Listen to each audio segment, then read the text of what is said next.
بہرحال دنیا ایک بہت بڑے تصادم کی طرف بڑھ رہی ہے. اب میں اس سے اگلی بات جو کہنا چاہتا ہوں اس کے لیے پہلے سے معذرت کروں. خوشخبری میں نے دی ہے تو بدخبری بھی مجھے دی. اس عالمی غلبہ اسلام سے پہلے ابھی امت مسلمہ کی بہت پٹائی ہونی ہے، بہت پٹائی ہونی ہے، بہت پٹائی. یہ میں نہیں کہہ رہا، حضور نے کہا ہے. کتاب الملاحم احادیث کی کتابوں کے آخر میں یہ 4 ابواب جو آتے ہیں جن کو عام طور پر علماء بھی نہیں پڑھتے، اس لیے کہ ان سے کوئی فقہی مسئلہ تو نکلتا نہیں، ان سے کوئی شرعی حکم نہیں نکلتا، وہ تو پیشین گوئیاں ہے. کتاب الفتن کیسے کیسے فتنے اٹھیں گے، کتاب الملاحم کیسی کیسی جنگیں ہوں گی، کتاب اشراط الساعہ قیامت کی علامات کیا ہوگی، کتاب و علامات القیامہ یہ کیا ہوں گے. ان ابواب کو پڑھیے تو آپ کو معلوم ہوگا اس دور کے آنے سے پہلے ابھی امت مسلمہ پر اللہ کے عذاب کے بہت سخت کوڑے پڑ. معافی چاہتا ہوں. اگر رسولوں کی شان یہ تھی کہ وہ بشیر بھی تھے اور نذیر بھی تھے تو میں بھی ایک ادنا غلام نہیں کہوں. میں جو کہہ رہا ہوں قرآن حدیث سے کہہ رہا ہوں. یہ عذاب کیوں آئے گا؟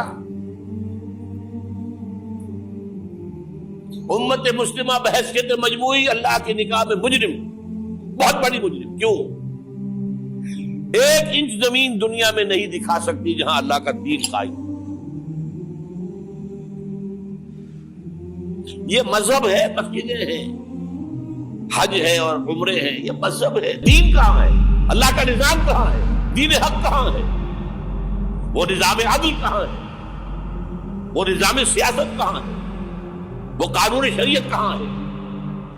آپ کی ساری معیشت سود کے اوپر ہے، اور سود سے زیادہ بڑا گھناؤنا جرم کوئی نہیں، سود سے زیادہ بڑا گھناؤنا گناہ کوئی نہیں، جس کے بارے میں حضور نے فرمایا الربا 70 جزءا یحوما. 2 حدیثیں ہیں.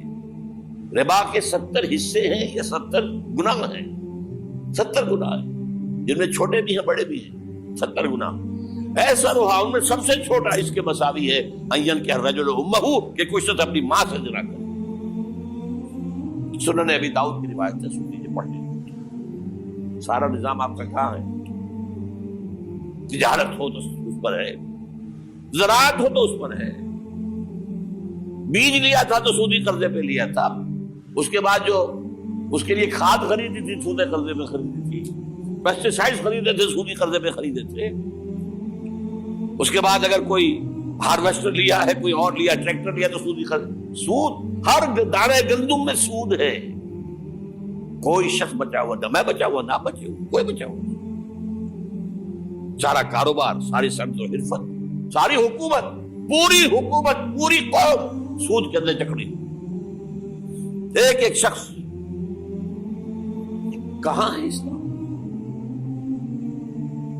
آپ میری بات سمجھ لیجئے. اسلام کے 2 حصے کر لیجئے. اسلام بطور مذہب، اسلام بطور دین. اور یہ تو آپ قرآن پڑھتے ہیں، پورے قرآن میں مذہب کا لفظ تو آیا ہی نہیں ہے. حدیث کے ذخیرے میں بھی میری امکان، میرے معلومات کے تک کہیں نہیں. یہ مذہب تو ہمارے یہاں استعمال ہوتا تھا فقہوں کے لیے. مذہب حنفی، مذہب مالکی، مذہب شافعی، مذہب حنبلی، اب ایک مذہب سلفی اہل حدیث حضرات کا ہو گیا ہے، مذہب ظاہری، مذہب جعفری. یہ فقہوں کے لیے تھا. مذہب کیا ہے؟ مذہب کا نام 3 چیزوں کا مجموعہ مذہب ہے. کچھ عقائد، کچھ عبادات، کچھ رسومات. بچہ پیدا ہوگا تو کیا کریں گے؟ عقیقہ کریں گے. کوئی فوت ہوگا تو کیا کریں گے؟ جنازہ پڑھائیں گے، کفن دفن کریں گے. شادی ہوگی تو کیا کریں گے؟ ایجاب و قبول ہوگا، ولیمہ ہوگا. یہ رسومات ہے. دین یہ نہیں ہے. دین ہے اللہ کا دین، اللہ کا نظام، اللہ کا قانون. وَمَن لَّمْ يَحْكُم بِمَا أَنزَلَ اللَّهُ فَأُولَٰئِكَ هُمُ الْكَافِرُونَ. جو اللہ کی اتاری ہوئی شریعت کے مطابق فیصلے نہ کرے وہی تو کافر ہے. میں اور آپ کون ہیں؟ برا نہ مانیے. Face defects. اور یہ فتویٰ کس کا ہے؟ اللہ کا ہے. وَمَن لَّمْ يَحْكُم بِمَا أَنزَلَ اللَّهُ فَأُولَٰئِكَ هُمُ الْكَافِرُونَ وَمَن لَّمْ يَحْكُم بِمَا أَنزَلَ اللَّهُ فَأُولَٰئِكَ هُمُ الظَّالِمُونَ وَمَن لَّمْ يَحْكُم بِمَا أَنزَلَ اللَّهُ فَأُولَٰئِكَ هُمُ الْفَاسِقُونَ. 3 فتوے ہیں اس مفتی اعظم کے جو ہماری اتاری ہوئی شریعت کے مطابق فیصلے نہیں کرتے. وہی تو کافر ہے, وہی تو مشرک ہے, وہی تو فاسق ناہنجار ہے, باغی. یہ ہے امت مسلمہ کا حال. اب میں یہاں آپ کو اختصار سے بیان کرتا ہوں حضور کا طریق انقلاب کیا تھا. اختصار تفصیل سے ان کتابوں میں دیکھیے. نمبر 1, دعوت ایمان بذریعہ قرآن. یتلو علیہم آیاتہ. آج جمعے میں نے اسی آیت پر تفصیل کی. تلاوت آیات, قرآن پڑھ کے سناؤ, قرآن پڑھ کے سناؤ, قرآن پڑھ کے سناؤ. کہہ دو وہی تو ہے جس نے تم کو پیدا کیا اور تمہارے کان اور آنکھیں اور دل بنائے, مگر تم کم ہی احسان مانتے ہو. کہہ دو کہ وہی ہے جس نے تم کو زمین میں پھیلایا اور اسی کے روبرو تم جمع کیے جاؤ گے. کیا یہ کسی کے پیدا کیے بغیر ہی پیدا ہو گئے, یا یہ اپنے آپ کو خود پیدا کرنے والے ہیں, یا انہوں نے آسمانوں اور زمین کو پیدا کیا ہے؟ نہیں, بلکہ یہ یقین ہی نہیں رکھتے. تو کیا ہم پہلی بار پیدا کر کے تھک گئے؟ نہیں, بلکہ یہ اثر نو پیدا کرنے کے بارے میں شک میں پڑے ہوئے ہیں. اور ہم ہی نے انسان کو پیدا کیا ہے, اور جو خیالات اس کے دل میں گزرتے ہیں ہم ان کو جانتے ہیں, اور ہم تو رگ جان سے بھی زیادہ اس کے قریب ہیں. اور کافر انسان کہتا ہے کہ جب میں مر جاؤں گا تو کیا زندہ کر کے نکالا جاؤں گا؟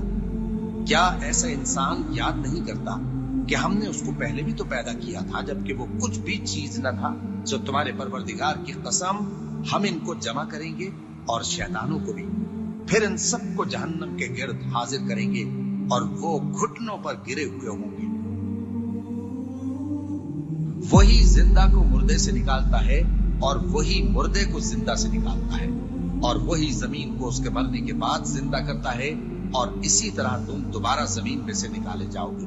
اور اسی کی نشانیوں میں سے ہے کہ اس نے تمہیں مٹی سے پیدا کیا, پھر اب تم انسان ہو کر جا بجا پھیل رہے ہو. اس قرآن کے ذریعے سے دلوں میں ایمان پیدا ہو, یقین والا ایمان. دیکھیے, برا نہ مانے, مغالطے میں نہ رہیے. میرے اور آپ کے دلوں میں ایمان نہیں ہے, عقیدہ ہے. عقیدہ ہے, والدین سے ملا ہے. یقین والا ایمان کہاں ہے؟ اپنے گریبان میں جھانکیے, اللہ آپ کو توفیق دے. کیا مجھے واقعی یقین ہے کہ مجھے مرنے کے بعد جی اٹھنا ہے؟ کیا مجھے یہ واقعی یقین ہے کہ اصل زندگی آخرت کی زندگی ہے؟ کیا مجھے واقعی یقین ہے کہ قرآن اللہ کا کلام ہے؟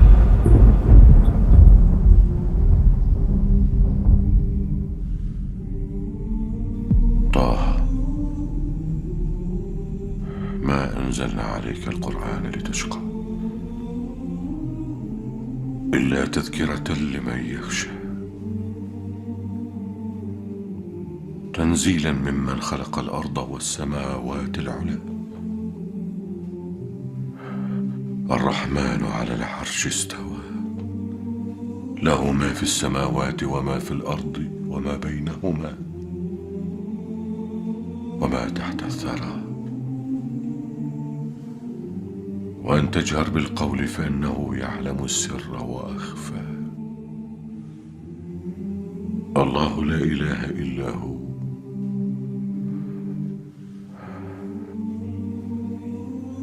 له الأسماء الحسنى.